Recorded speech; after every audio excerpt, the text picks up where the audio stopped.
du tribunal de première instance d'Abidjan.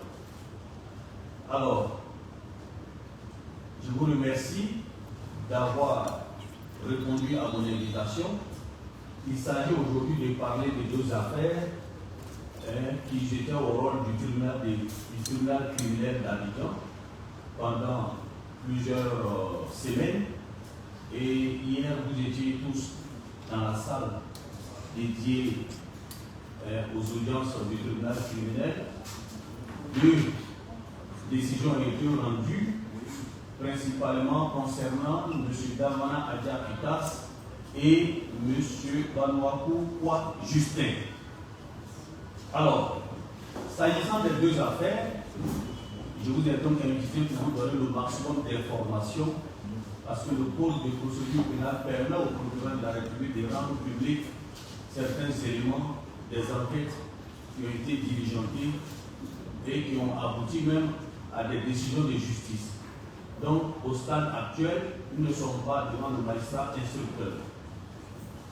Mesdames et messieurs, s'agissant de l'affaire Damana Adja alias Pitas, dans la nuit du 20 au 21 avril 2021, le 2e bataillon projectile d'Aboro était attaqué par plusieurs assaillants armés de fusils de type Kalachnikov. Les sentinelles, aidés de leurs collègues venus en renfort, organisaient la riposte et réussissaient à mettre en déroute les assaillants, dont 3 des nationalités libériennes étaient tués sur le coup et un autre du nom de Niepa Mani Valentin, un Ivoirien, décédé des suites de ses blessures à l'hôpital militaire d'Abidjan.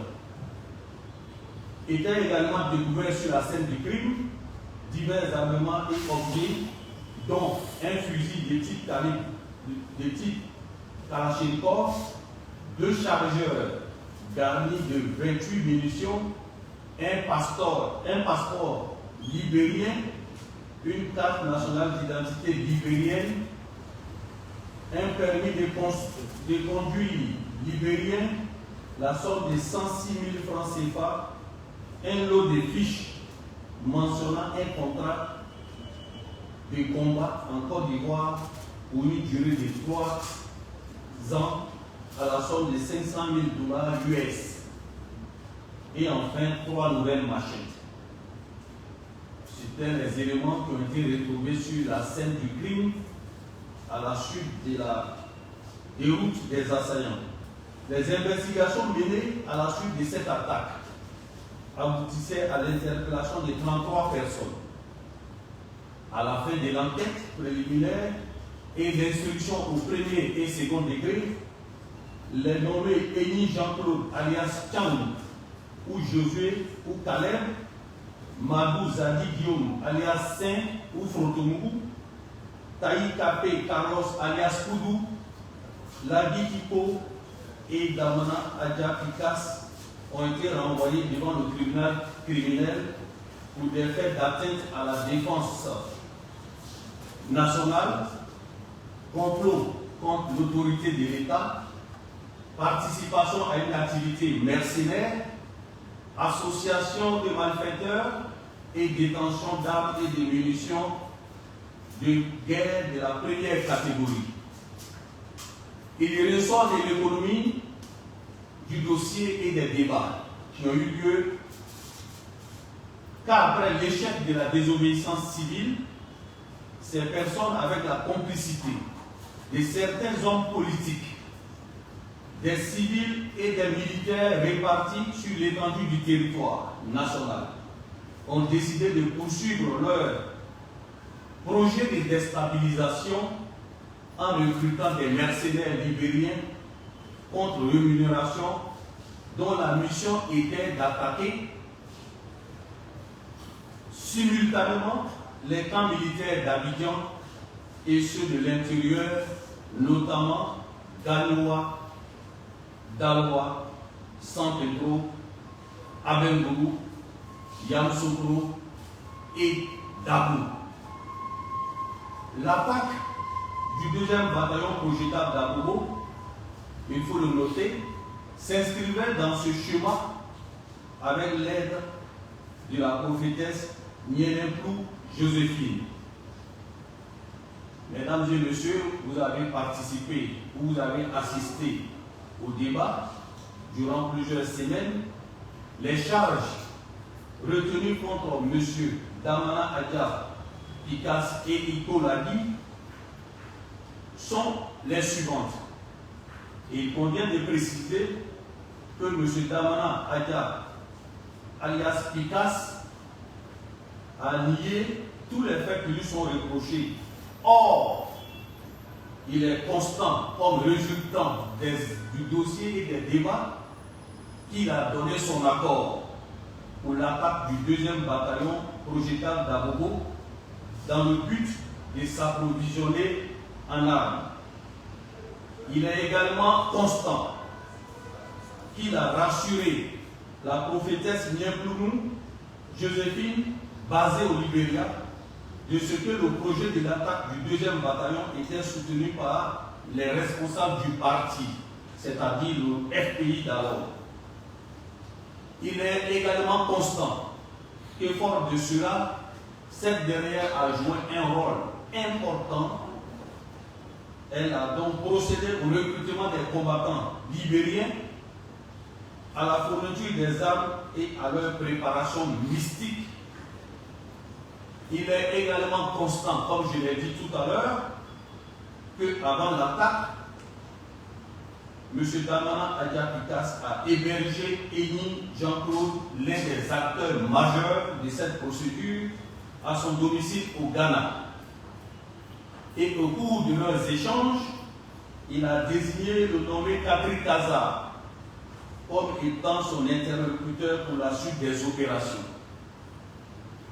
M. Damana Pikas, au cours des débats, a reconnu avoir effectivement hébergé Eni Jean-Claude au Ghana à son domicile. Il a avoué à la barre également que le nommé Kadri Kaza est son proche collaborateur et son homme de confiance.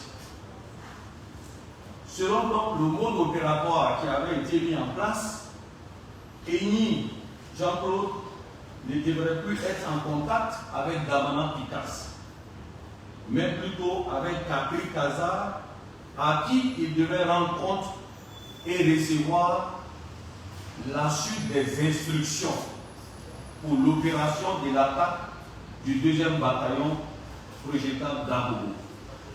Pour illustrer cela, après l'échec de l'attaque, il a donc rendu compte à Kadri Kaza, qui lui a fait un transfert d'argent d'un montant de 50 000 francs, tout en lui demandant de quitter le pays, ce qu'il a d'ailleurs refusé au motif qu'il ne pouvait pas abandonner ses camarades. Voilà les éléments probants, discutés et retenus contre M. Damana Adja Pikas. Concernant Ladi Iko, celui-ci a contesté partiellement les faits, parce qu'il les avait reconnus avec détail lorsque nous étions à l'enquête préliminaire et par devant le juge d'instruction. Cependant, il ressort des éléments du dossier et des débats que M. Ladi Iko était présent aux différentes réunions dont l'objet était la déstabilisation du régime en place en sa qualité de président de la jeunesse du FPI de Yokubo. Il faisait partie de ceux qui avaient défini les bases de la collaboration entre les groupes subversifs, le tout sous la préparation mystique de la prophétesse Nyeplou Joséphine. M. Labo Iko a mis à la disposition des mercenaires un véhicule de type 4x4 qui devait servir à les transporter et transporter également certaines armes pour l'opération de l'attaque du 2e bataillon d'Abobo. Voilà les éléments qui ont permis au procureur de la République de requérir la peine de 20 ans concernant ces deux accusés. Et concernant les autres qui ont été cités, à savoir Mabou Zadi Guillaume,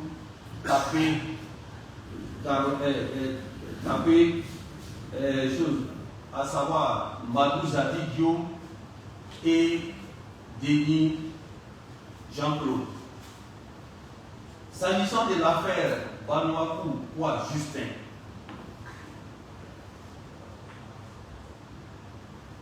il faut noter que Banouakou Kwa Justin était à l'époque secrétaire général adjoint et porte-parole du Front populaire ivoirien, FPI d'alors. Il lui est reproché les faits de troubles à l'ordre public, d'attentats contre l'intégrité du territoire national et participation à un mouvement insurrectionnel.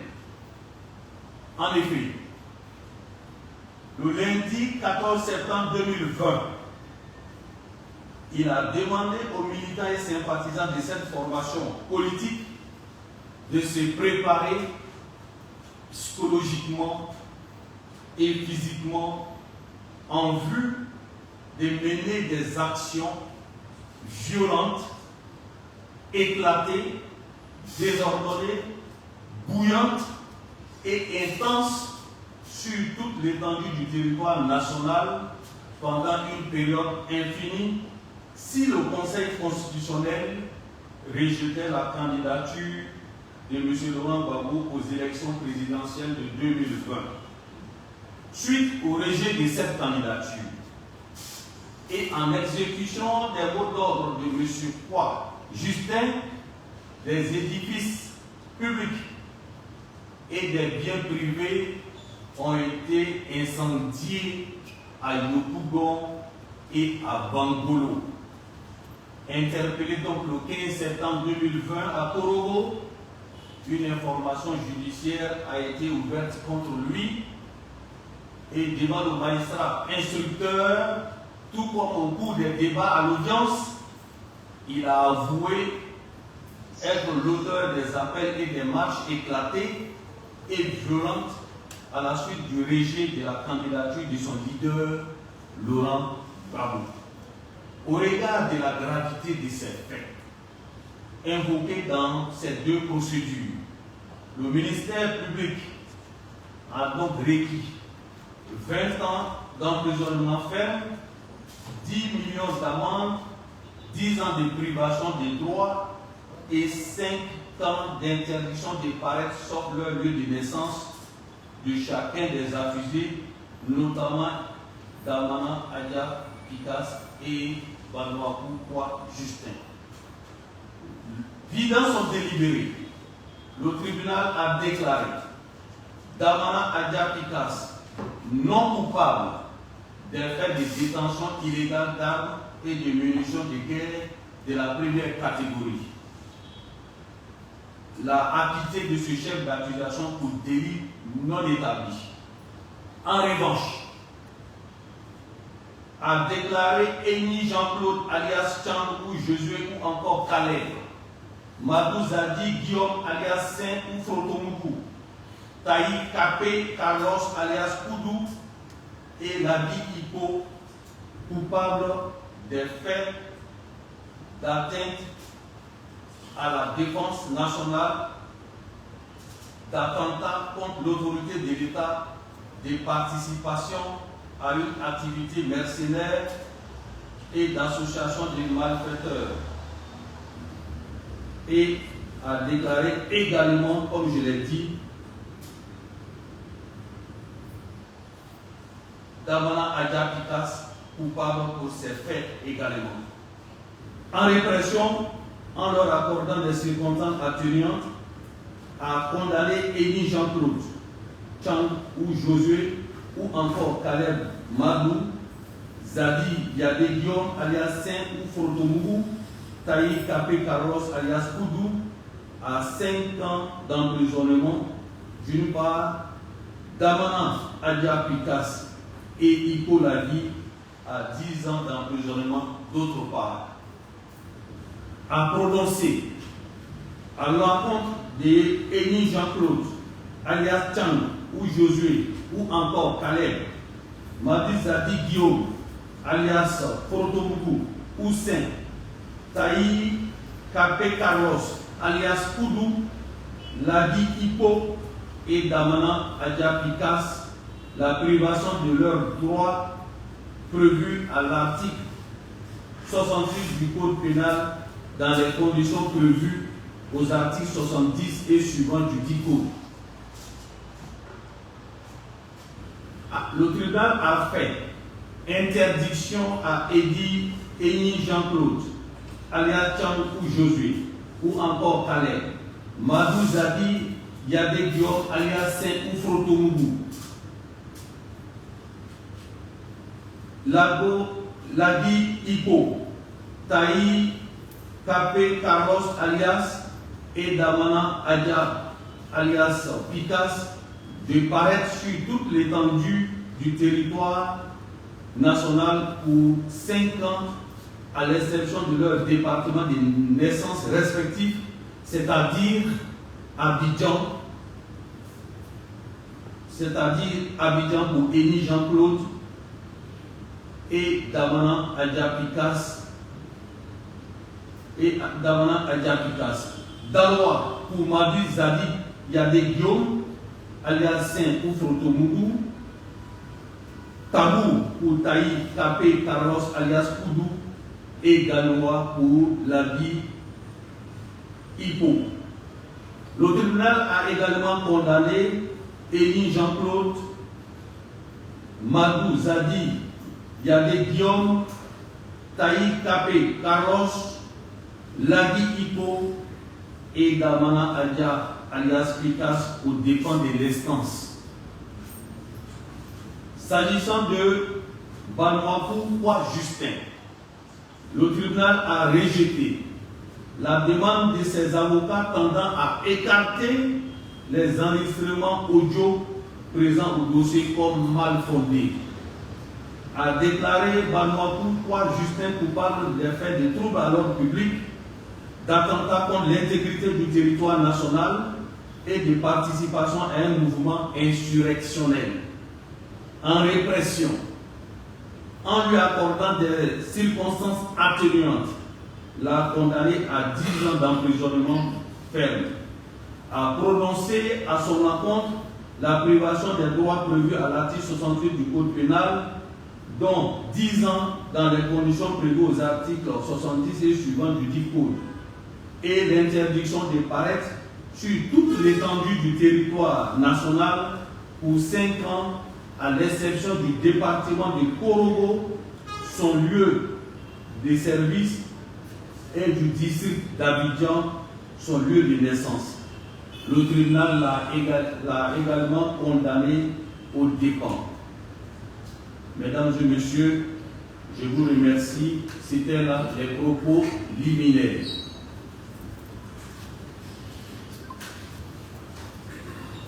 Merci, monsieur le procureur de la République. Comme d'habitude, nous allons procéder maintenant à la série questions-réponses. Nous allons prendre 3 séries de 5 questions. Donc, le journaliste se présente, il présente l'organe de presse qu'il représente et il pose sa question au procureur. Donc, nous allons prendre les 5 premières questions. Le procureur répondra à ces questions-là et après on prendra les 5 autres s'il y a lieu. Monsieur le procureur, c'est bon? Oui, c'est bon. Je suis à leur disposition. D'accord. Bonjour, Daniel, Ah d'accord, ok. vous disiez tout à l'heure qu'on était dans l'affaire de Valérie Place. Présentez-vous, vous êtes Daniel pour Radio France Internationale. ok. Dans l'affaire de Valérie Place, vous dites qu'il était le financier de l'attaque du camp militaire de Bobo. Quelles sont les preuves dont vous disposez pour nous relier à cette attaque-là? Que répondez-vous aux je vais noter. Les preuves. Suivi de manière efficace en tant que financier de cette attaque.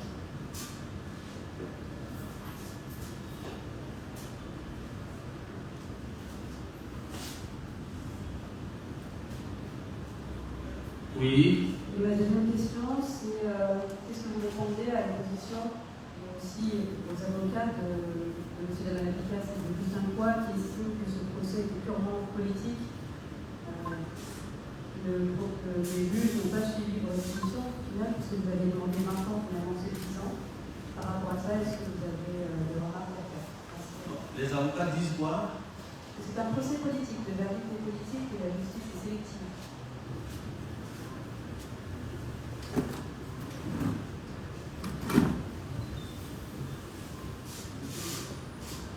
Oui, la troisième c'était. Non, non. Ah, c'était ça.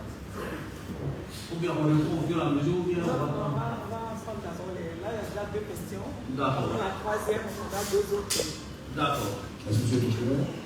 Oui. Jérôme Gris, pour continuer le nouveau réveil. Votre nom, s'il vous plaît? Jérôme Gris, pour continuer le nouveau réveil. Jérôme Ngri. Oui, pour continuer le nouveau réveil. Juste une préoccupation. Nouveau réveil, hein? À quoi répond ces condamnations sans mandat de dépôt? Parce qu'il y a plusieurs condamnations de 20 ans, 10 ans, il n'y a pas de mandat de dépôt. Est-ce que vous l'expliquez? Parce que le bout de prison n'a pas été compris.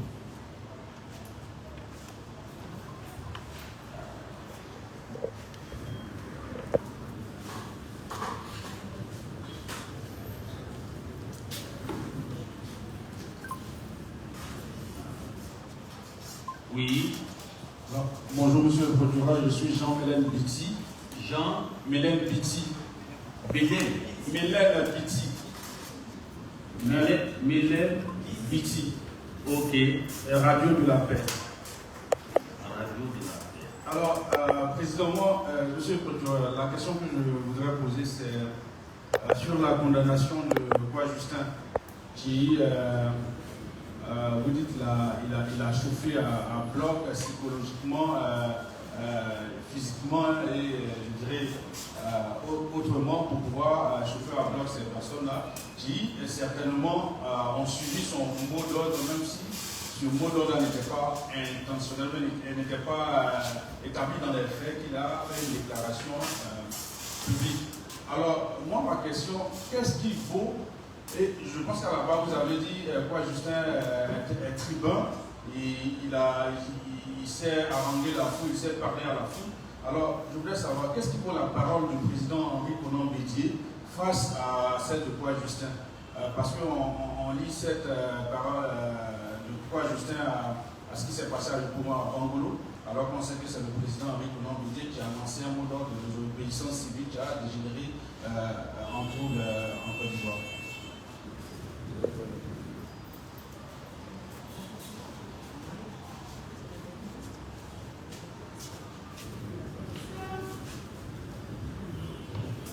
Bonjour monsieur le procureur. Demandez.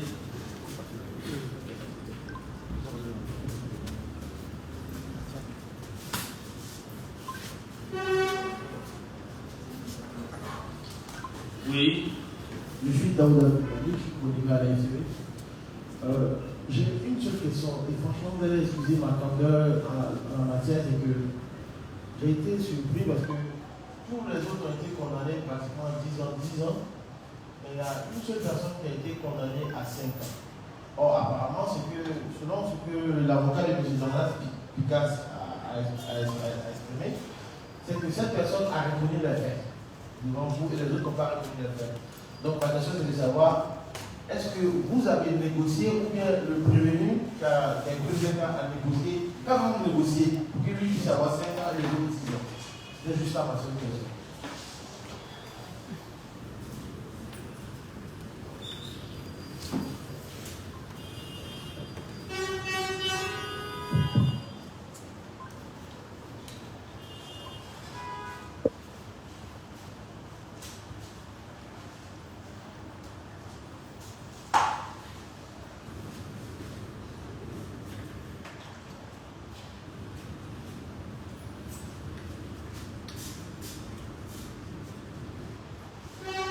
cinquième question. Monsieur le procureur, je pense qu'on attend nos 5 questions parce que Madame de F avait posé 2 questions. Ah, d'accord. Et on a 3 autres questions en plus. D'accord. Donc, vous pouvez maintenant répondre à cette première série de questions. D'accord.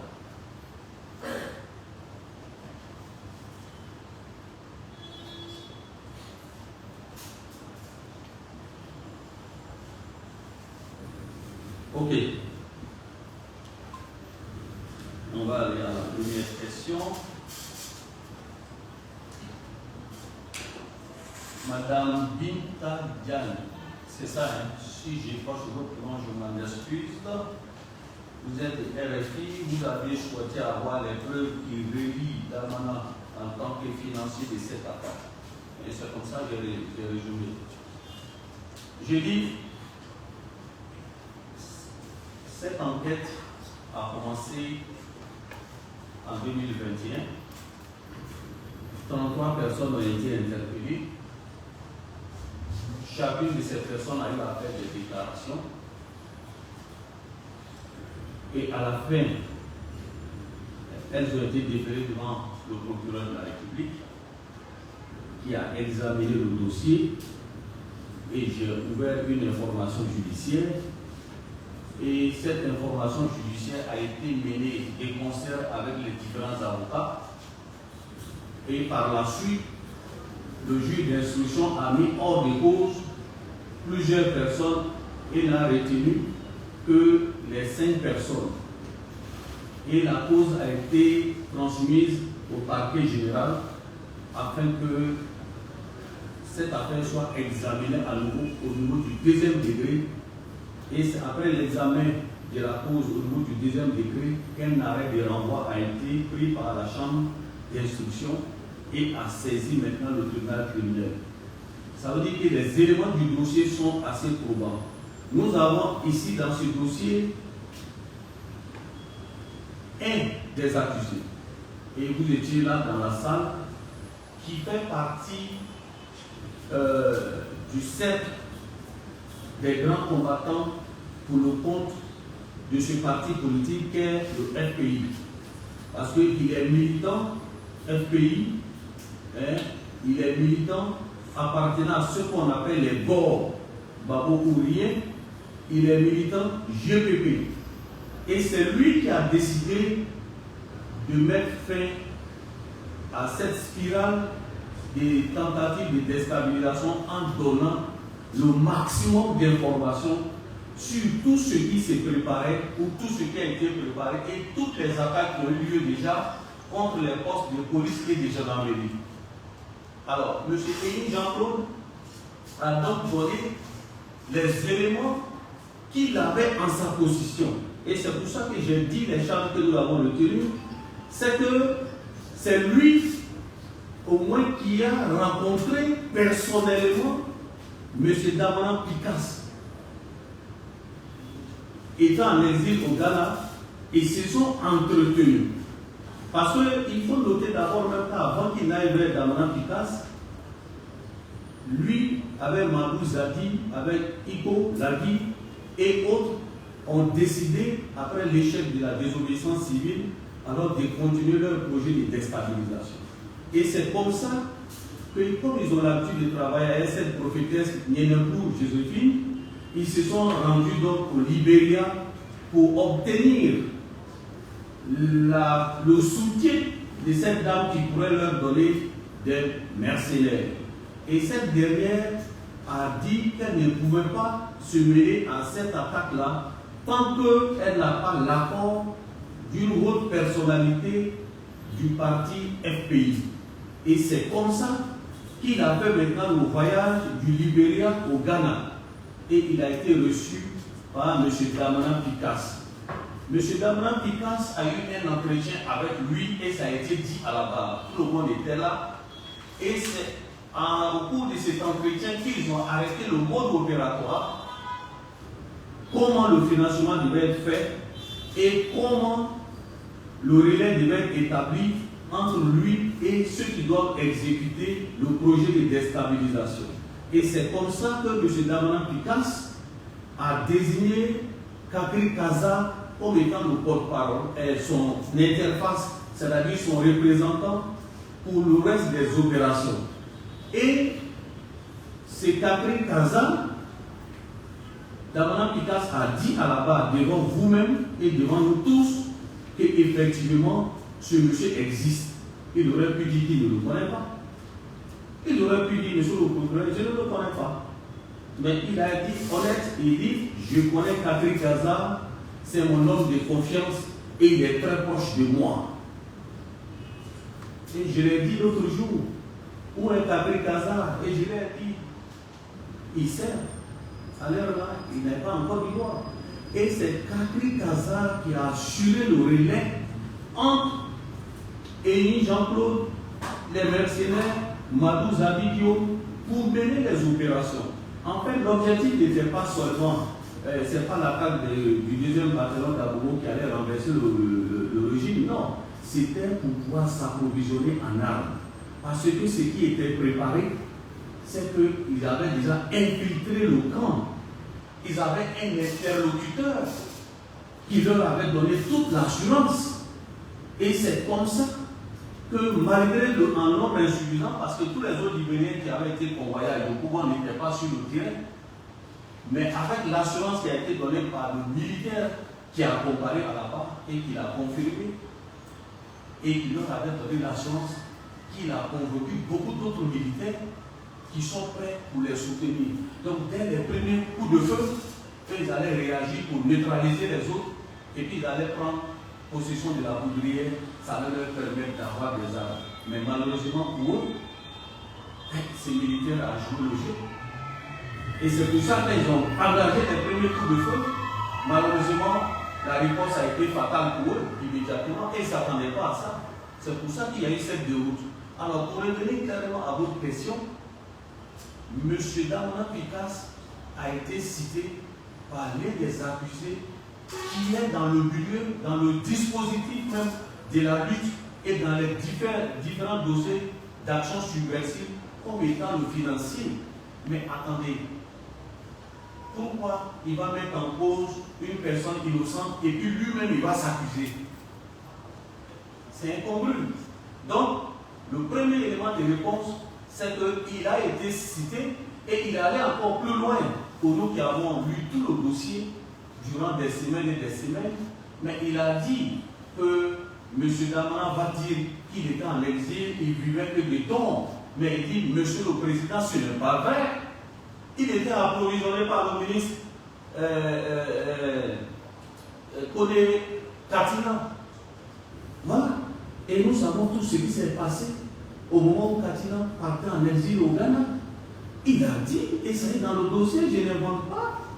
Alors donc, les éléments du dossier sont assez probants qui attestent que M. Damana Pikas était le financier. Et puis mieux, M. Damana Pikas a été cité dans plusieurs dossiers de déstabilisation de la Côte d'Ivoire. Mais on n'a pas poursuivi là-bas parce qu'on n'avait pas les éléments que nous trouvons assez probants. Mais ici, nous avons estimé qu'il y avait assez de détails qui nous permettaient de l'interpeller, de l'inculper, de le renvoyer devant le tribunal criminel. Et nous sommes fiers que le tribunal soit rentré dans une voie de condamnation.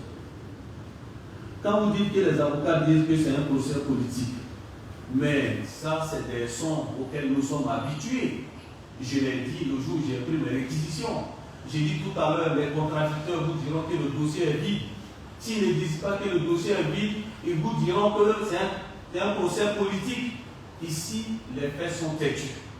Les avocats ne pouvaient pas rentrer à l'intérieur des faits. Ils sont obligés de s'accrocher à cette phrase que tous les avocats, lorsqu'ils n'ont pas d'autres arguments, essaient de brandir pour dire que c'est un procès politique. Non, je voudrais que ce soit noté de façon claire et définitive que nous n'avons pas poursuivi M. Damana Pikas en raison de sa qualité d'homme politique. Non, Damana Pikas a été poursuivi en raison des faits qui sont particulièrement graves qui lui sont reprochés. Donc ce n'est pas sa qualité d'homme politique. En plus, est-ce que la qualité d'homme politique constitue une immunité? Non. Donc les dossiers le dossier qui était en notre possession, qu'on transporte dans une brouette pour aller à l'audience, parce qu'il y a assez de pièces et le dossier est assez fourni, ce qui nous a permis de dire clairement haut et fort que Damnan Picasse était le principal financier de l'attaque du 2e bataillon d'Abobo.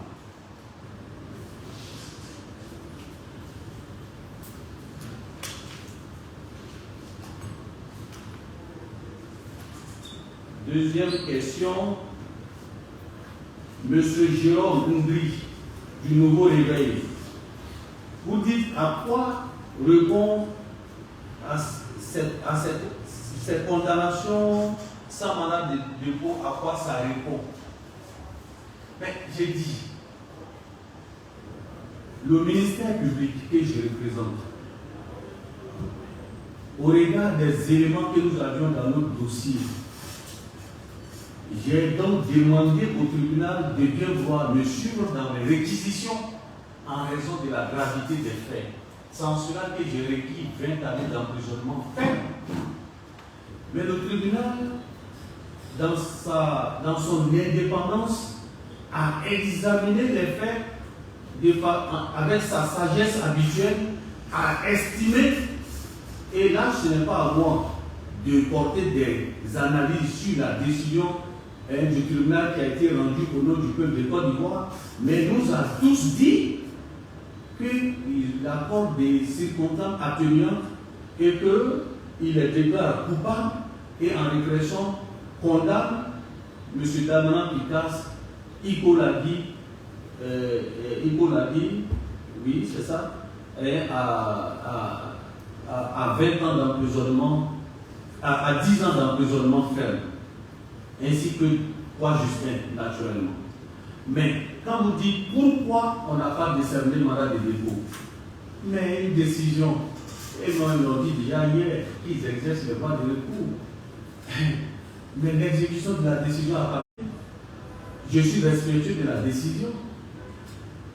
Ils vont exercer le droit de recours. Moi aussi, j'apprécie. Si je vais exercer le droit de recours, c'est la vie faire appel. Mais le délai d'appel, ça court toujours, c'est 20 jours. Donc, je suis là et je regarde. Mais, si le tribunal avait suivi certainement le parquet en décernant le mandat de dépôt, en les condamnant à 20 ans, Monsieur Jean Mélène Biti, Radio de la Paix.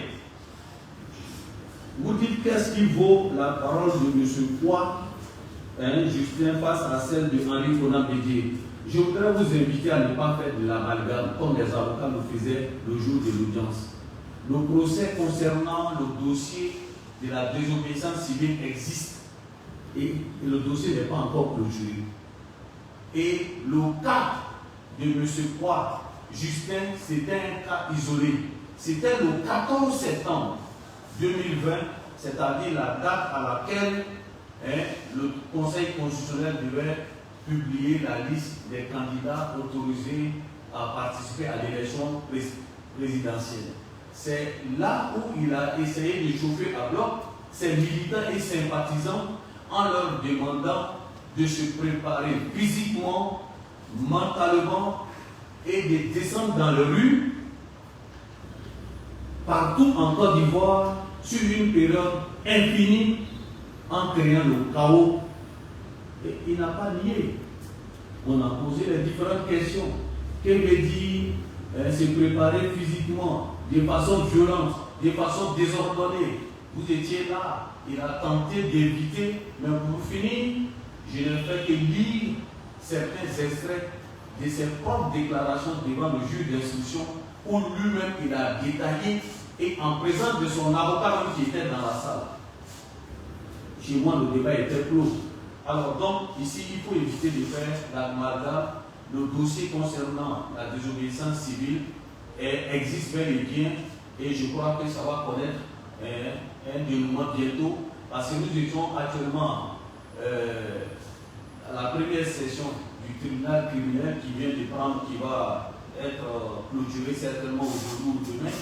Bon, on verra les dossiers qui seront inscrits, mais le dossier pourquoi Justin est différent du dossier que nous avons intitulé le dossier désobéissance civile 2020, où il figure certaines personnalités dont je ne vais pas citer ici, mais que vous connaissez.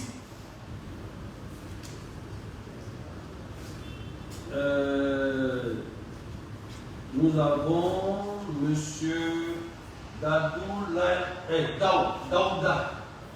Daouda, Live TV. Une seule personne, vous avez dit, sauf erreur de ma part, que c'est une seule personne qui a été condamnée à 5 ans et les autres à 10 ans. Si je peux résumer ainsi. Je voudrais préciser que ceux qui ont été condamnés à 10 ans, il y a le dossier d'Amana Adja Pikas. Dans ce dossier, il y a Damana Adja Pikas qui a été condamné à 10 ans. Il y a Ipo Lagui qui a été condamné à 10 ans. Le juge a expliqué et son explication se trouve dans la décision. Maintenant, les autres, c'est-à-dire Eni Jean-Claude, qui lui-même a reconnu les faits, qui a donné les détails et comment a défini le mode opératoire. Il y a Taï Kapé, Carlos alias Koudou, et puis, oui, c'est ça, Eni Jean-Claude, Mazou Zadidio et Taï Kapé Carlos. Les 3 autres ont été condamnés à 5 années, mais pas une seule personne. Ça, la motivation, c'est le juge qui l'a donné. Sinon, nous, ministère public, on a estimé que tout le monde devait être sur le même pied d'égalité. Celui-là même qui est le donneur d'ordre, celui-là même qui a organisé de loin, celui-là même qui a financé, tout comme les agents exécutants ou ceux qui ont mené même l'action, le ministère public estime que ceux-là doivent avoir la même peine. Mais le juge a bien expliqué qu'il accorde de larges contrats attenants, a décidé de frapper fort en ce qui concerne ceux-là même qui ont apporté le financement, et il a décidé que ceux qui étaient sur le terrain comme étant agents d'exécution ont été condamnés chacun à 5 années d'emprisonnement ferme avec les interdictions et les peines complémentaires qui ont été prononcées. Nous allons prendre, monsieur le procureur, la seconde série de 5 questions. Allez-y.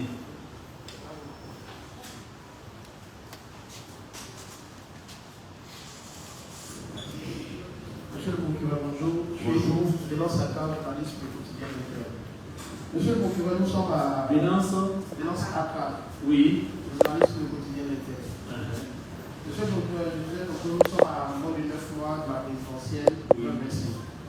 Les faits remontent à la présidentielle de 2020, le cas Poids Justin, pour l'attaque du camp militaire de l'automne 2021. Pourquoi le ministère public juge-t-il opportun de lancer, disons, la justice contre ces leaders politiques-là à moins de 9 mois de la présidentielle? Est-ce un message que vous souhaitez envoyer à l'attention de l'opposition ivoirienne pour lui dire à cette opposition-là que si vous vous amusez à faire quelque chose, nous sommes prêts à réagir vigoureusement? Voici donc ma préoccupation.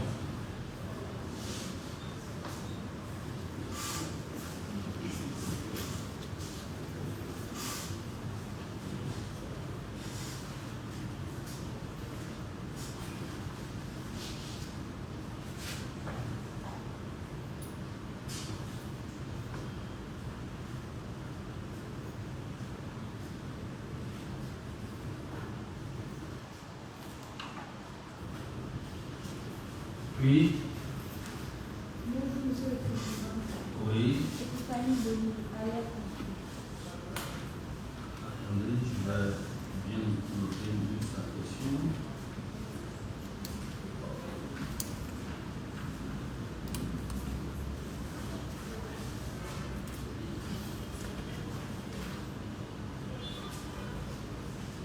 Ok, oui, allez-y. J'ai deux questions. La première, quelle garantie existe-t-il à assurer que cette affaire a été traitée dans le respect des principes de l'état de droit? Elle ne m'entend pas. Quelle garantie Quelle garantie garantie Quelle garantie existe-t-il existe-t-il assurer que cette affaire a été traitée dans le respect?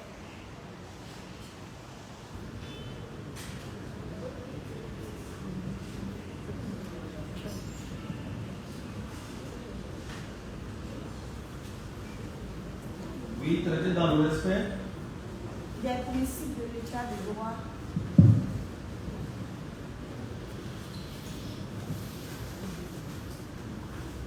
Des principes de l'état de droit et d'équité judiciaire.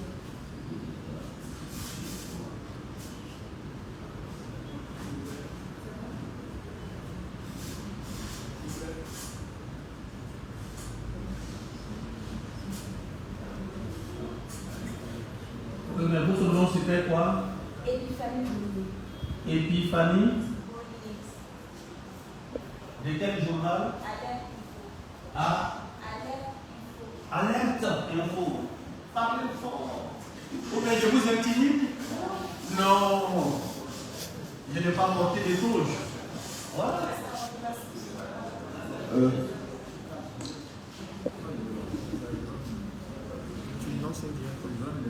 Oui. Je suis Stéphane Beniwa. Stéphane Beniwa.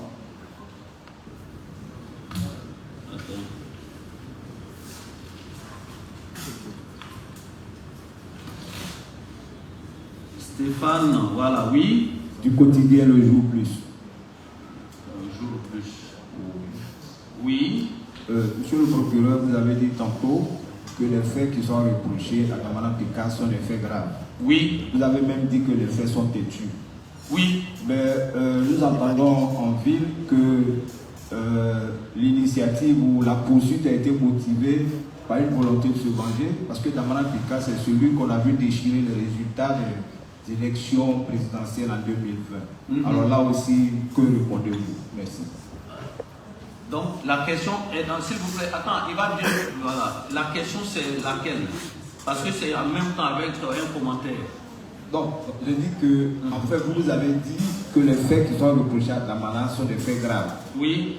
Pendant ce temps, en ville, certains disent qu'il est poursuivi à la réalité parce qu'on veut se venger. Attends, alors doucement, on a tout le temps. D'accord. C'est mon dossier. D'accord. Je suis vraiment, alors doucement. Ouais. Mais certains disent... Oui, que la poursuite est motivée par une autre réalité.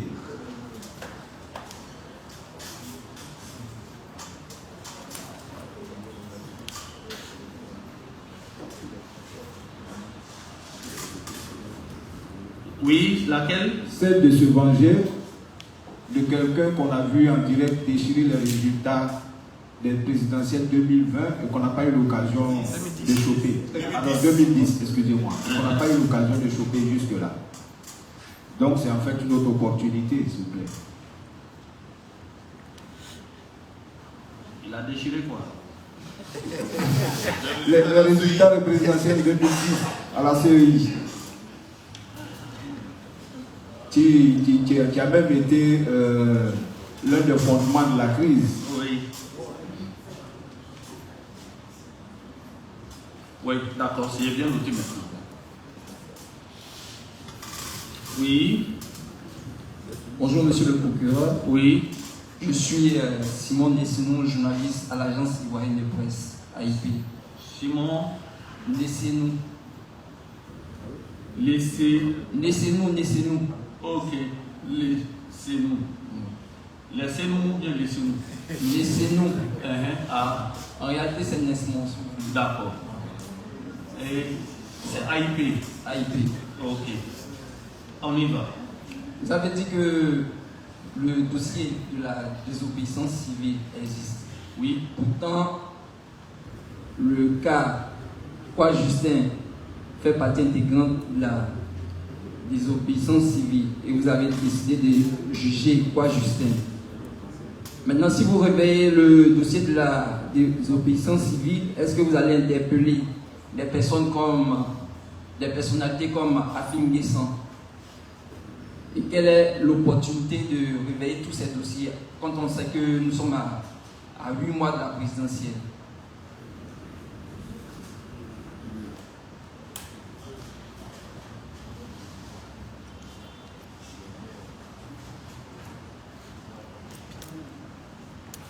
Fabrice, on connaît bien ta question.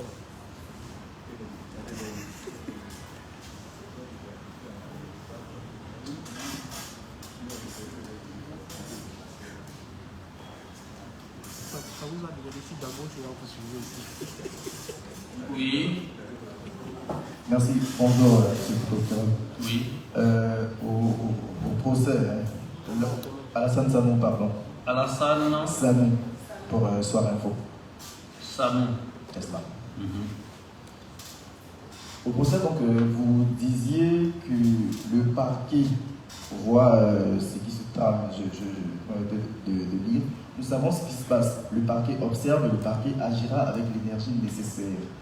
Est-ce que, à ce jour, vous avez des éléments qui vous font penser à d'éventuels projets justement de déstabilisation à quelques mois de la prochaine élection présidentielle? Et puis, si vous permettez, deuxième question, lorsque vous avez vécu 20 ans contre Kwa Justin, vous aviez dit que c'était pour que cela puisse servir d'exemple. Et cette mise en garde a été vue par certains acteurs de l'opposition, notamment comme un avertissement pour taire toute contestation de l'opposition dans le cadre de cette présidentielle-là.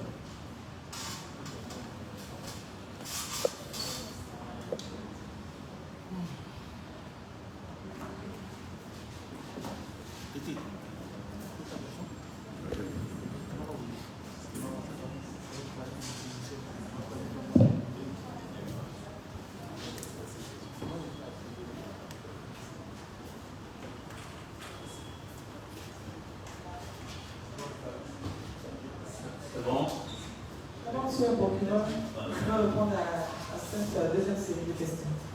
D'accord. La première question, c'était Stéphane. Oui. Vénance, bon. Je vais regarder. Ah oui, Vénance à voilà.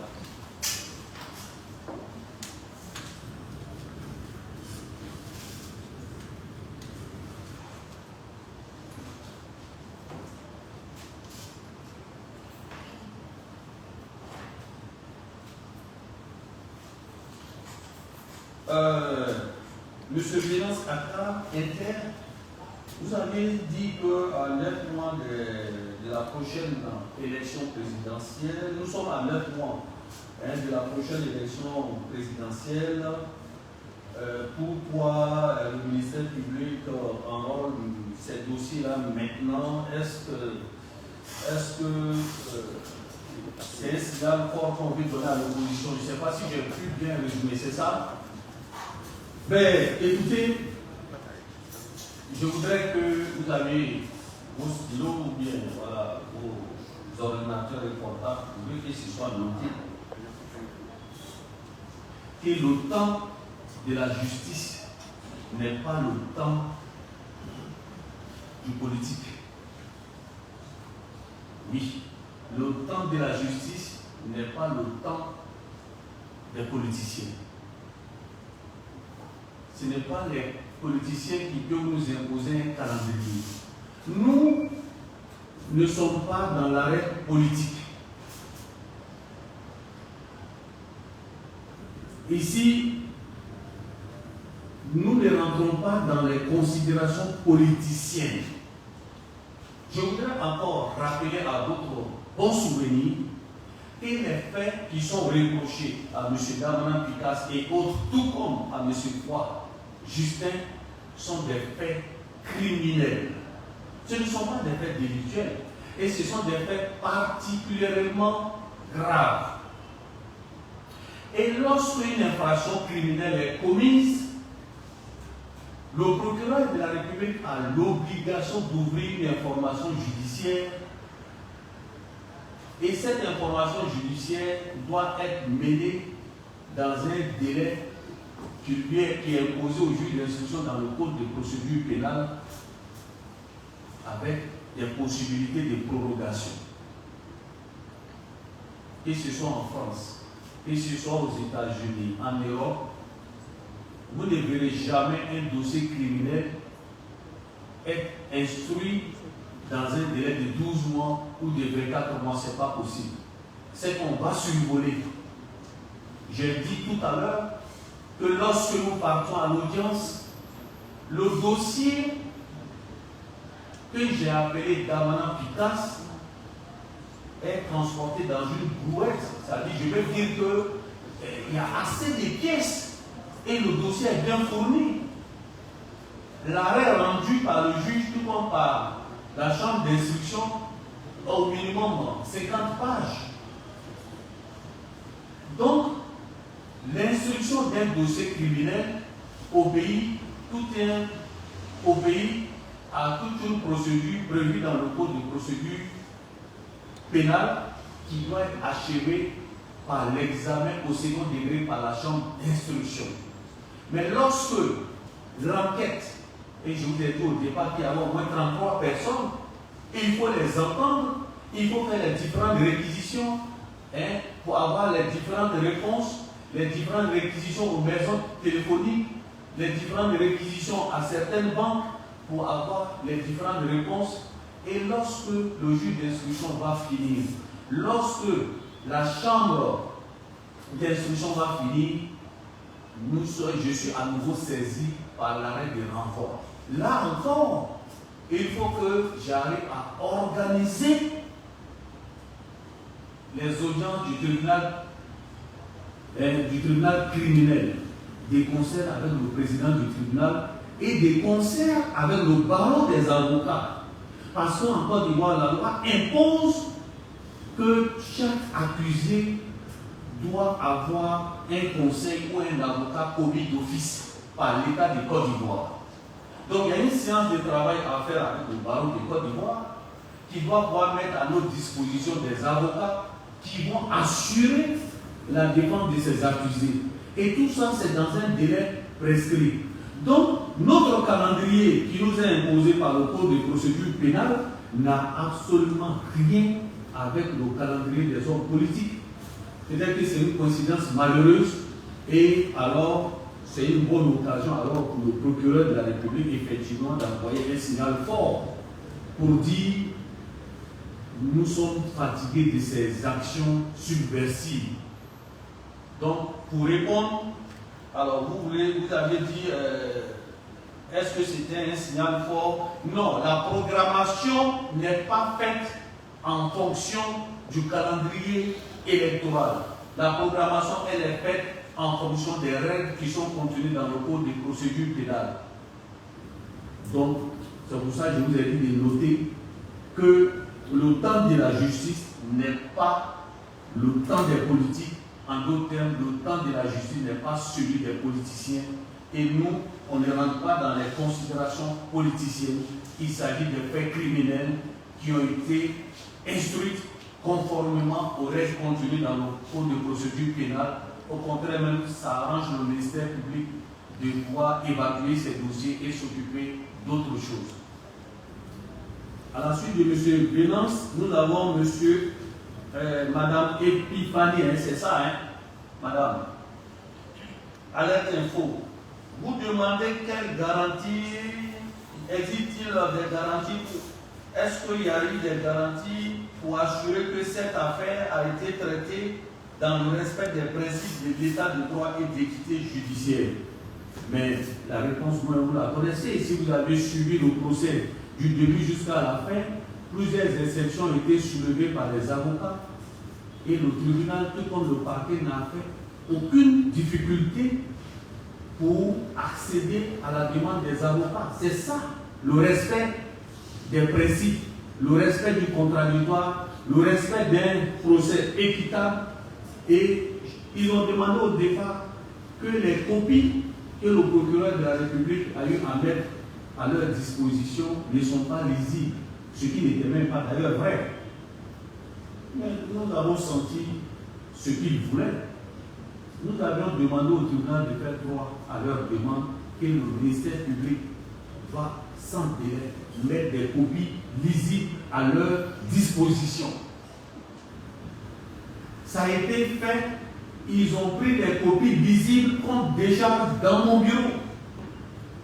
Et nous avons convenu pour dire que même si d'autres avocats venaient, on n'allait pas encore faire des renvois parce que cet avocat va dire qu'il n'y a pas de copies, les copies ne sont pas lisibles. Selon les copies que nous avions, elles étaient visibles, mais j'estime que c'était fait à dessein.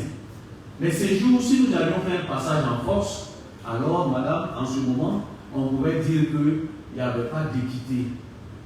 Mais on a fait droit à cette demande. Lorsque nous étions en état, vous étiez également là. La sécurité du tribunal, les locaux du tribunal, le personnel, les biens, les bâtiments, vous-même qui êtes dans cette salle, votre sécurité est à la charge du procureur de la République. Et lorsque nous sommes allés à l'audience, je vais faire venir des éléments pour assurer la sécurité, surtout qu'il y avait aussi des personnalités qui étaient dans la salle, mais il y avait 2 de mes éléments de la police qui se trouvaient dans la salle. Ils ont estimé que ces éléments-là sont encagoulés et que ça empêche les avocats d'être inspirés et d'être concentrés pour pouvoir défendre leurs clients. Mais vous avez assisté à ce que j'ai fait. Dès qu'il a commencé à soulever cette exception, avant même qu'il ne termine, j'ai appelé le chef du dispositif pour mettre mes 2 éléments dehors, pour leur permettre d'être sereins. Et lorsque le président du tribunal m'a donné la parole afin que je puisse statuer sur cette exception qui a été soulevée, j'ai dit, monsieur le président, l'exception est sans objet parce que dans la salle, je ne vois pas un de mes éléments cagoulés. Mais durant tous ces procès, j'avais ce devoir républicain d'assurer la sécurité de tous ceux qui sont venus pour assister à ces procès.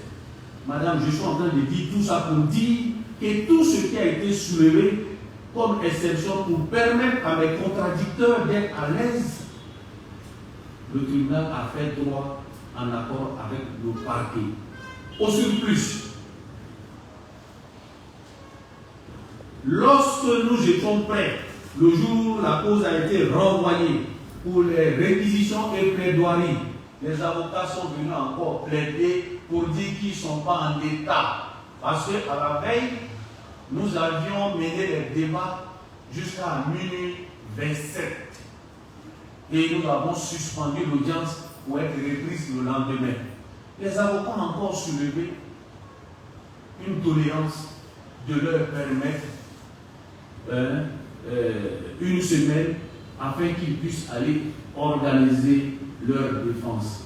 Le ministère public que je représente, j'ai demandé au président de bien vouloir leur accorder 1 mois pour permettre à mes contradicteurs d'être prêts et affronter le parquet.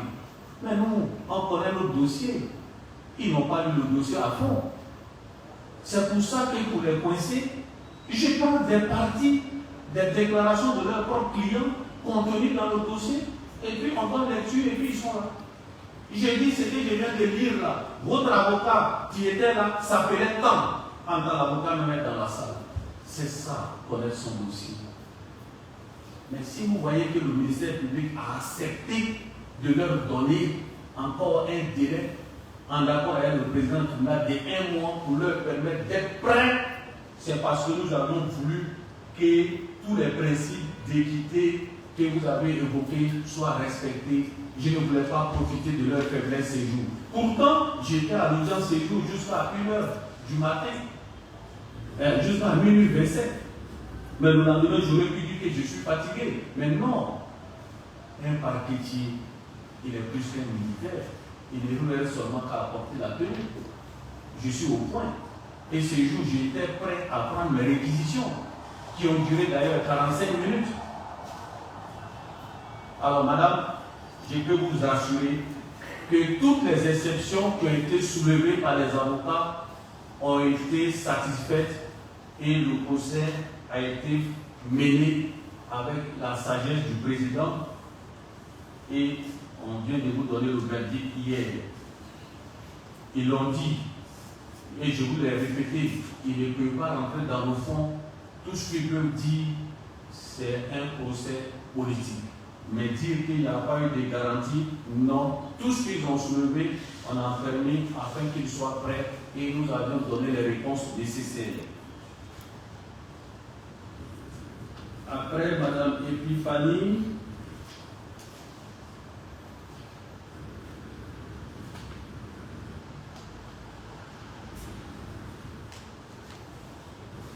Simon, c'est ça? Non, Alassane. Monsieur. Hein? Stéphane. Ah oui. Monsieur Stéphane, excusez-moi. Monsieur Stéphane, le jour plus. Vous dites que le procureur, dans ses réquisitions, a eu à dire que les faits sont suffisamment graves. Que les faits sont graves. Et certains disent que, en ville, que certains disent que la poursuite, est-ce que cette poursuite n'est pas motivée par une autre réalité, notamment celle de se venger de quelqu'un qui a déchiré les résultats de l'élection présidentielle de 2010 en direct à la télévision. Je dis, et je le répète, il faut que ça soit encore noté. Le procureur ne peut pas mener des actions pour dire qu'il va se venger. Le procureur n'est pas là pour dire qu'il va se venger de quelqu'un. Non. Non. Le procureur, non. Ces procès, et je l'ai dit de noter que le temps de la justice n'est pas le temps des politiciens. C'est clair et net. C'est une coïncidence peut-être malheureuse. Vous dites que nous sommes aujourd'hui à 9 mois des élections présidentielles. Mais j'ai expliqué tout à l'heure la procédure concernant des faits criminels. On ne peut pas juger des faits criminels comme des faits délictuels. Je l'ai dit. Alors, c'est venger? Non. Ce qu'il faut retenir ici, je l'ai dit et répété, M. Damanan Picasse n'a pas été poursuivi en raison de sa qualité d'homme politique. Non. Mais il a été poursuivi en raison des faits qui lui sont reprochés et qui sont d'une particulière gravité. Et ce sont des faits criminels. J'ai dit et répété que M. Damanan Picasse a été cité dans des dossiers d'action subversive, dans plusieurs autres dossiers d'action subversive. Je l'ai dit. Mais là-bas, il n'a pas été poursuivi parce qu'on n'avait pas d'éléments probants. Mais nous, ici, on a estimé qu'il y avait des éléments probants. C'est pour cela qu'il a été inculpé et placé sous contrôle judiciaire. Sinon, il ne s'agit pas de se venger. L'acte qu'il a posé, ça ne concerne pas le procureur. Le procureur n'est pas politique. Le procureur poursuit des faits. Et lui-même, il a eu l'occasion de s'exprimer sur ces faits. Pas parce qu'il est un homme politique, non. Il faut que ce soit noté une fois pour de bon. Et en plus, la qualité d'homme politique ne constitue pas une immunité. Il faut que ce soit clair et pour tous les hommes politiques. Pour tous les hommes politiques. Non. Si vous commettez des faits susceptibles d'être poursuivis sur la base du code pénal, alors nous allons donner la réponse judiciaire qu'il faut pour les faits commis. Donc, à ce niveau-là, il ne s'agit pas... Bon, les réseaux sociaux, vous pouvez... On ne peut pas empêcher quelqu'un qui vient de se réveiller ce matin, même si c'est grosse, il se filme et met sur les réseaux sociaux. Bon, c'est facile pour certains de prendre le raccourci pour dire non, non, non, le procureur est à la recherche des éléments pour pouvoir se venger. Non, c'est trop faire à faire, c'est petit. C'est petit. Est-ce que vous savez d'autres dossiers que nous avions? Mais non. Je suis, tant que la sécurité de l'État est menacée, alors je vais réagir avec la dernière énergie et de façon efficace. Ici, M. Damanan Picasse n'a pas été poursuivi en raison de sa qualité d'homme politique. Il ne s'agit pas d'une action d'évasion. C'est ceux qui n'ont pas pu lire tout le dossier, c'est le raccourci qu'ils trouvent pour dire sur les réseaux sociaux et lorsqu'on tend un micro à un avocat ou à un responsable politique, naturellement c'est ce qu'il dira. Mais non, nous sommes dans un dossier criminel.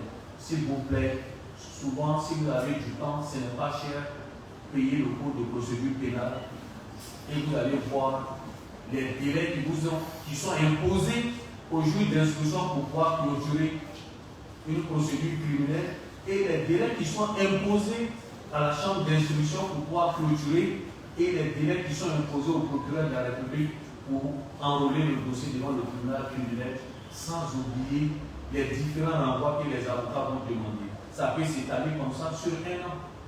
Voilà, on a eu la chance même que nous avons tout mis à leur disposition, ils n'avaient plus d'arguments. Tout était prêt, comme je l'ai dit tout à l'heure. On dit prenez-vous, le procureur va prendre ses réquisitions, prenez et vous allez plaider, il dit non, on n'est pas prêt.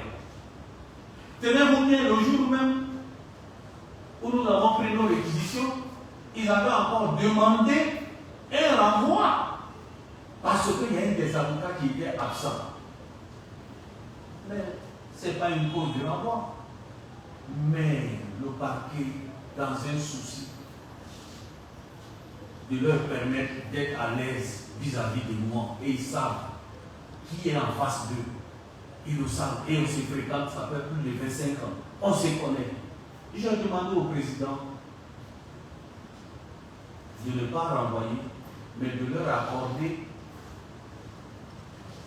2 heures de temps pour qu'ils aillent encore harmoniser leur manière, leur stratégie de la défense. Et ils ont accepté ça. Tout ça pour montrer que le procureur est prêt et il connaît son dossier. Mais c'était eux qui étaient en difficulté. Voilà. Donc, vraiment, M. Stéphanie, il ne s'agit pas véritablement pour nous de poser un acte de vengeance. M. Stéphane, excusez-moi. Je plus Stéphane, excusez-moi. Il ne s'agit pas d'un acte comme ça, c'est ceux qui sont dans les Grecs qui peuvent dire ça. Sinon, vous, journalistes que nous respectons, qui avez suivi le procès, vous savez qu'il ne s'agit pas d'un acte de vengeance. Vous, journalistes qui connaissez le code pénal et le code de procédure pénale, vous savez les différents délais qui sont imposés aux magistrats pour pouvoir terminer une telle enquête. Alors, M. Simon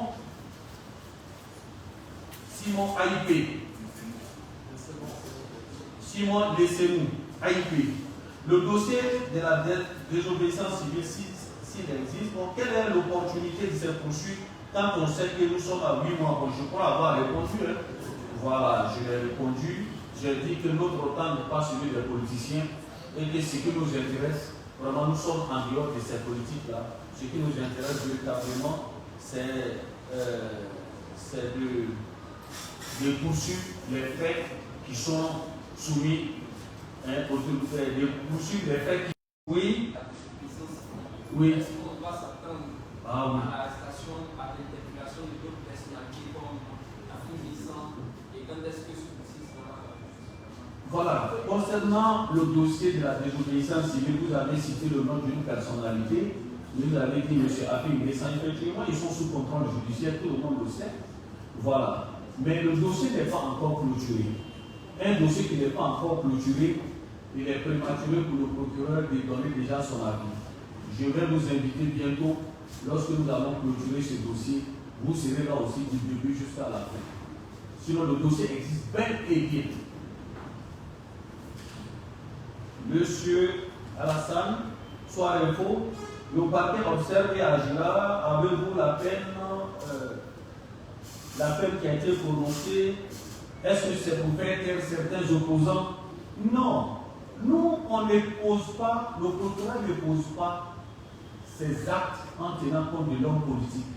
Là encore, je reviens toujours sur ma fameuse phrase. Notre temps n'est pas celui des politiciens. Nous, on ne rentre pas dans les considérations politiciennes. Mais en même temps, nous profitons de ce dossier effectivement pour lancer un signal fort à tous ceux qui ont toujours des velléités de vouloir comploter contre l'autorité de l'État. Voilà. Ça, c'est le ministère public qui le dit. Il n'y a pas quelqu'un qui est mieux informé que le procureur de la République. C'est le directeur de toutes les enquêtes. les différents services de renseignement.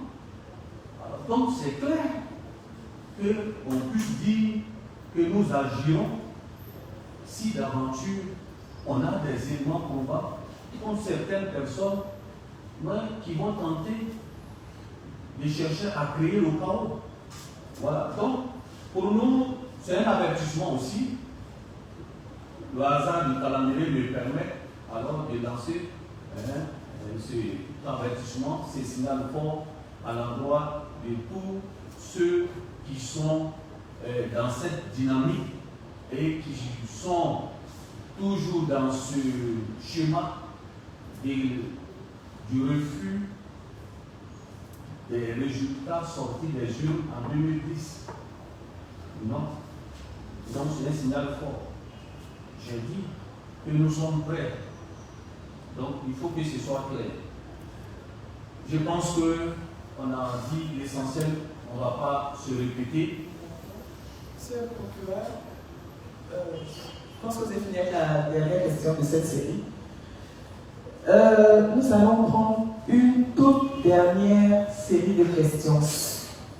De grâce, les personnes qui ont déjà posé des questions, laissez l'occasion à celles qui n'ont pas posé. Jérôme, je te regarde et je dis ça. Laisse les personnes qui n'ont pas encore posé des questions poser leurs questions pour qu'on aille un peu plus vite. J'imagine que vous voulez aller écrire vos papiers sur le sujet. Donc, Jérôme, on va prendre les personnes qui n'ont pas encore posé de questions. Il y a combien de personnes déjà? Comme ça, on ne va pas aller... Combien de personnes? 3 personnes. Une question chacune, s'il vous plaît, pour qu'on puisse libérer monsieur le procureur qui a d'autres dossiers à gérer. S'il vous plaît. Merci.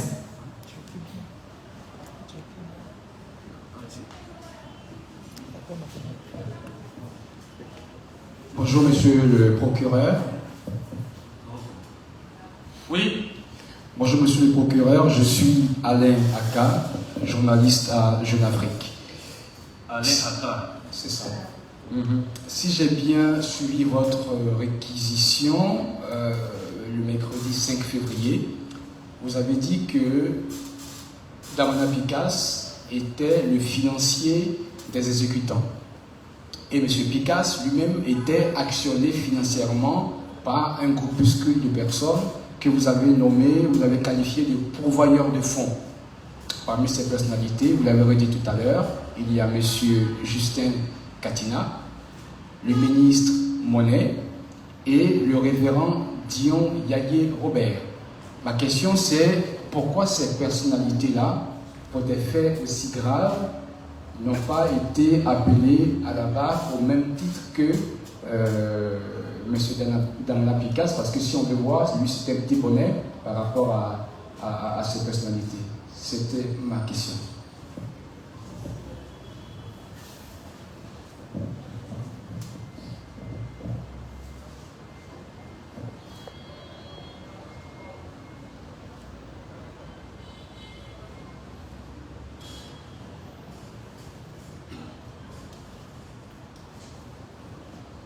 Le ministre Katina et puis qui?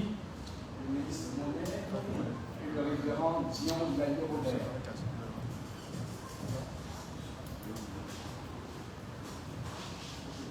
Ok. Deuxième question. Oui. Bonjour, monsieur le procureur. Oui. Je suis Faustin Yao du journal Notre Voix. Oui. Alors, ma question s'appuie sur 2 déclarations que j'ai entendues ce matin. D'accord. Je les reprends. Chaque fois que la sécurité de l'État de Côte d'Ivoire sera menacée, nous agirons avec vigueur. Et la deuxième déclaration, c'est « Nous sommes prêts ». Alors, sur la base de ces déclarations, je voudrais rappeler que dans ce pays, on a eu des faits qui, à mon avis, sont attentatoires à la sécurité de l'État. Je voudrais rappeler qu'il y a eu cette affaire qu'on a appelée le bac à verre. Pour la première fois dans l'histoire de la Côte d'Ivoire, on a assisté donc à la décapitation d'un individu. Et alors que le corps était encore gisant, on a vu d'autres personnes jouer au ballon avec le crâne. Le deuxième fait que je voulais rappeler, c'est qu'un individu sur les réseaux sociaux a menacé la communauté chrétienne catholique qui s'apprêtait à marcher en ces termes. Vous les catholiques, vous et votre Jésus, on va verser votre sang et il n'y aura rien. Je ne suis pas juriste, je l'avoue, je reconnais mon illégitimité sur la question, mais à mon avis, ces faits-là peuvent amener des troubles à l'ordre public. J'imagine que ces faits, puisque vous l'avez dit, il n'y a pas quelqu'un qui est plus informé que le procureur de la République. Ils ont certainement été reportés à votre connaissance. Est-ce qu'on peut s'attendre à ce que vous en saisissiez? Si c'est déjà fait, est-ce qu'on peut avoir la date à laquelle ces procès sont éventuellement programmés? Je vous remercie.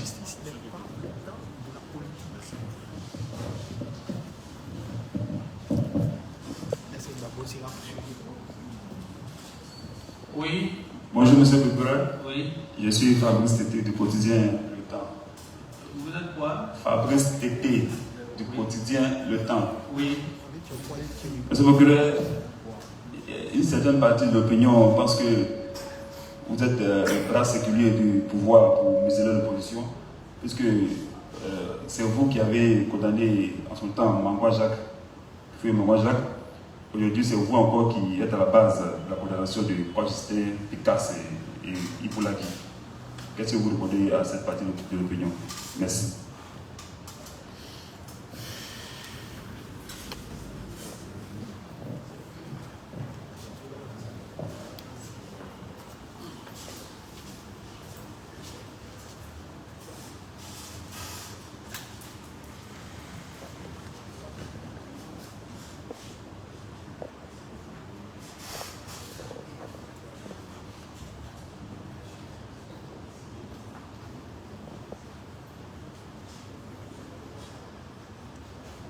Oui, ce sont les trois questions.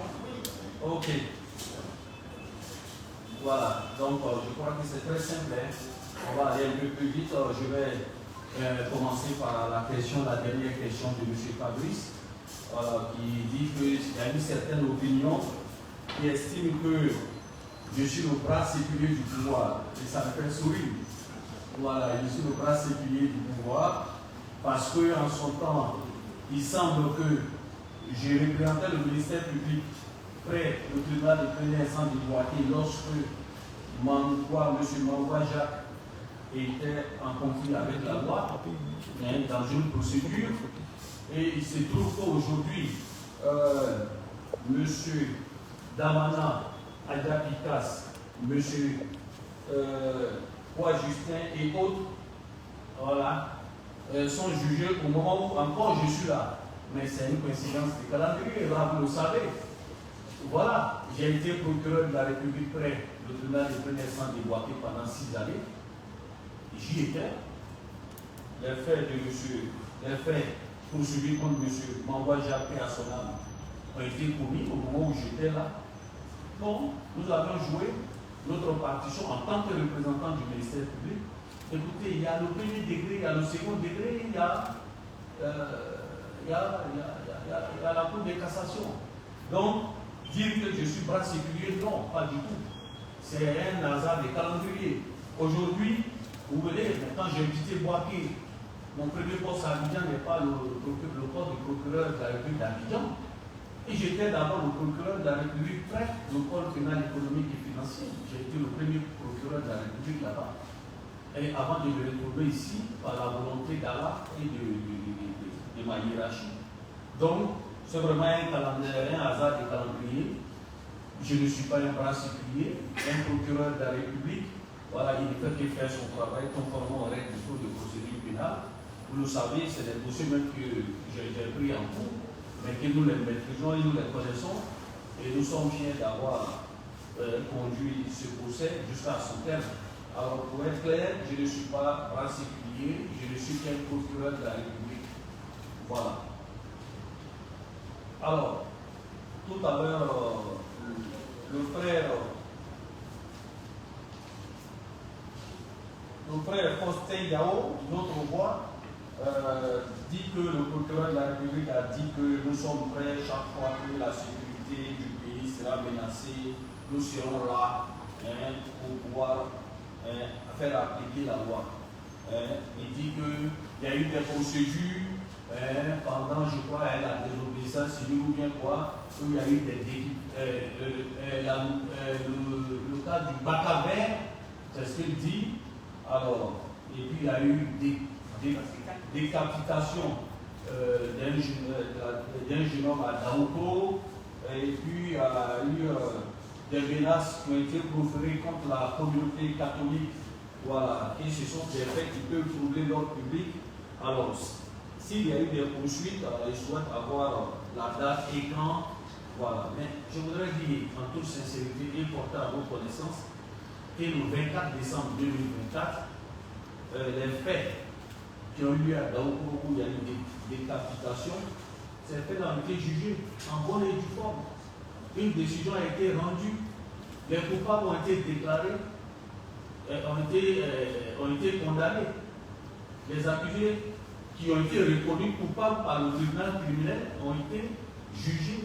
Certainement la presse n'a pas fait attention. Ils ont été condamnés en bonne et due forme le 24. 10 années d'emprisonnement ferme le 24 décembre 2024. Donc c'est des faits qui ont été jugés, mais je n'ai jamais vu un dossier concernant le Bacavert. Même si je veux, voilà, je n'ai jamais vu un dossier concernant le Bacavert. Voilà. C'est des choses que j'ai vues toujours dans la presse et sur les réseaux sociaux. Les menaces concernant la communauté catholique, je vais regarder si vraiment il y a un dossier concernant cette affaire de ces menaces-là. Mais je dis et je rassure que le procureur de la République est là pour faire appliquer la loi et est là pour défendre l'intérêt de la société.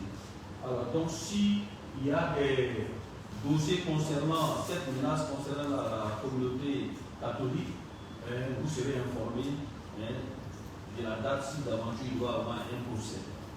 Voilà. Sinon, concernant ce qui s'est passé à Daouko, ça a déjà fait l'objet d'un jugement.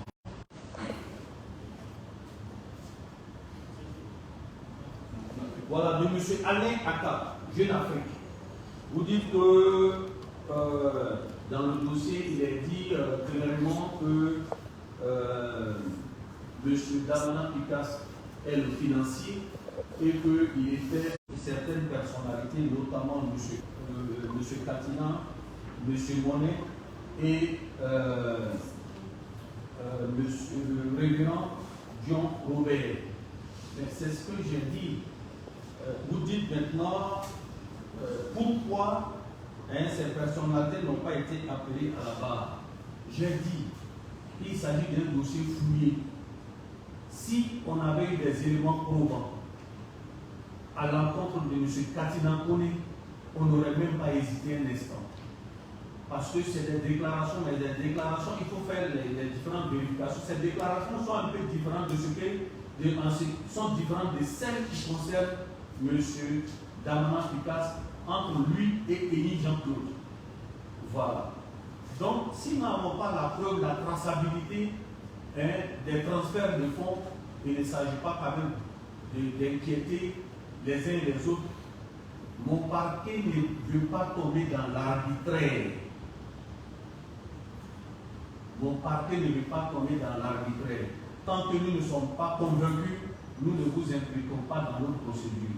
S'ils n'ont pas été appelés à la barre pour venir témoigner, ou bien ils n'ont pas été poursuivis, tout simplement c'est parce que le parquet n'a pas pu obtenir avec les juges d'instruction les éléments probants et ce qui a été dit les concernant. Mais concernant Damana Picasse, nous avons eu suffisamment d'éléments. Et je l'ai dit, en dehors de ce dossier, il a été cité dans d'autres dossiers, mais seulement on n'avait pas eu d'éléments comme les éléments fournis cette fois-ci.